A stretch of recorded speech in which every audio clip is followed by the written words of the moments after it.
तो जी, आज आए हैं, नगर निकाय चुनाव अब आ गया है, क्या रणनीति आपकी है, किसके साथ करेंगे या अकेले आप?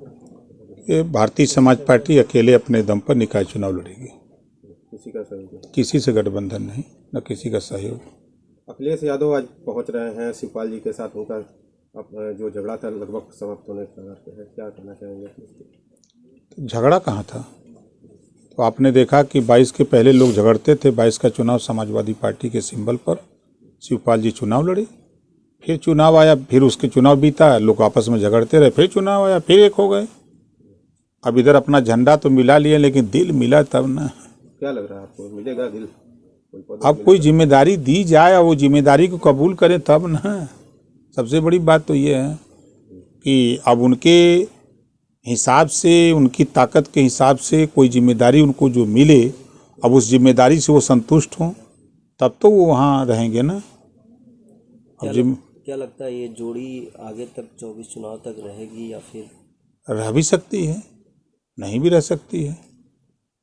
आप बेहद करीबी रहे हैं शिवपाल यादव के। आप अब सही सूचना तो देखिए, हम 18 के बाद जाएंगे लखनऊ, तो उनसे मिलेंगे। वो चाय वाला हमारा चलता है तो जाएंगे, चाय पियेंगे, तो पूछेंगे क्या चल रहा है, कहाँ तक है आगे, तो बताएंगे। आएंगे अगली बार तो। निकाय चुनाव में अगर फिर से शिवपाल जी आपसे कहे कि सपा से साथ जाने के लिए? नहीं, सवाल नहीं है। निकाय चुनाव हम लोगों ने फैसला कर लिया है, पार्टी ने बैठक करके, अकेले अपने दम पे चुनाव लड़ने के लिए। बहुत उत्साह में लेकिन अखिलेश यादव नजर आ रहे हैं मैनपुरी चुनाव जीतने के बाद। देखिए, मैनपुरी नेताजी के निधन पर सिंपैथी पे चुनाव जीते हैं। वहीं रामपुर क्यों हार गए? उनकी परंपरागत सीट रही है मैनपुरी, रामपुर, क्यों हार गए? खतौली तो गठबंधन के साथ जीते हैं। खतौली क्यों जीते जानते हैं? मैनपुरी और खतौली समाजवादी पार्टी के लोगों ने मिल करके लड़ा, लेकिन रामपुर में समाजवादी पार्टी के लोगों ने वोट नहीं दिया, बीजेपी को दे दिए। अब वो अस्थाई सीट बना लिए थे कि सपा ही सोचे कि सब दिन यही लोग होंगे तो हरवाऊ तो हो सकता है मिले लड़ने के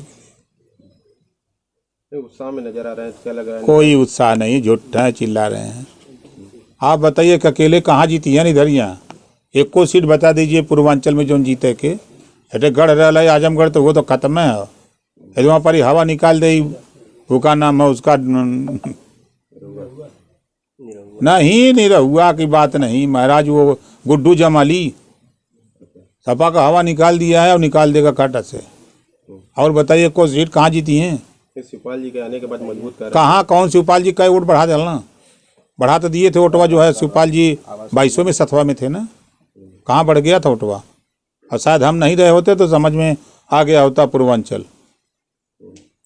पूरे प्रदेश में जीएसटी की छापेमारी चल रही है, जिसको लेकर के एक व्यापारी वर्ग काफ़ी आक्रोशित नजर आ रहा है। उसको लेकर के मायावती ने भी ट्वीट करके सरकार पे हमला बोला है कि एक पहले से ही जीएसटी को लेकर के व्यापारी वर्ग परेशान था, ऊपर से अब छापेमारी चल रही है। बंद हो गया आज से, अब नहीं होगा छापेमारी हम कह रहे हैं बंद क्या लग रहा है कानून व्यवस्था इस बार सही है? क्योंकि पहली सरकार में योगी जी की आप काफ़ी मुखर होकर बोल रहे थे, दूसरी वाली सरकार में थोड़ा नॉर्मल है, क्या वजह क्या है? सुधार थोड़ा आया है। दूसरी बार में उनको लगा कि नहीं, गलत जो जहाँ हो रहा था, तो जो लोग बोल रहे थे वो सही बोल रहे थे, ऐसा महसूस हुआ। काफ़ी दबे नहीं, दबे नहीं, देखिए नहीं, ईडी फीडी जांच करके खोज के चली गई घर अपने को, छैये नहीं है, कहाँ पाएंगे? अरे चाउर गेहूँ लेके क्या करी? पहले वाली सरकार में काफ़ी मुखर होकर बिल्कुल मुखर थे हम, कहाँ पीछे? देखिए, कोई सवाल तो करें तब न बतावें। योगी जी की हम तारीफ क्यों करते हैं? यही मायावती जी और अखिलेश जी कहते थे कि नोएडा न जाओ, नहीं दोबारा नहीं जीतोगे, लेकिन अंधविश्वास को उन्होंने खत्म किया योगी जी ने, कि नहीं दोबारा जीता जा सकता है, ये अंधविश्वास है। हम अंधविश्वास के खिलाफ रहते हैं कि अंधविश्वास नहीं, विज्ञान है, विज्ञान को मानो, शिक्षित हो, संगठित हो, संघर्ष करो। इस सराहना इस नाते कहते हैं, लखनऊ को नवाबों की नगरी बना दिया, चारों तरफ जहाँ जाइए वहाँ मायावती जी दिखती हैं। अब नीचे आइए तो अखिलेश जी, गोमती रिवर फ्रंट अखिलेश जी दिखते हैं। देश में लाखों फैक्ट्रियां कांग्रेस ने बनाई, जहां करोड़ों लोग मजदूर काम करते थे। अब किसी की तारीफ करिए तो होता है कि यार वही ना जाइए का ही नेता। 8 साल में मोदी जी का विकास। अब बनारस में एक फैक्ट्री बता दीजिए जहाँ 5,000 आदमी काम करते हों, एक को बता दीजिए। अच्छा, तवांग में जिस तरह की बातें हुई उस पर आपका क्या कहना है?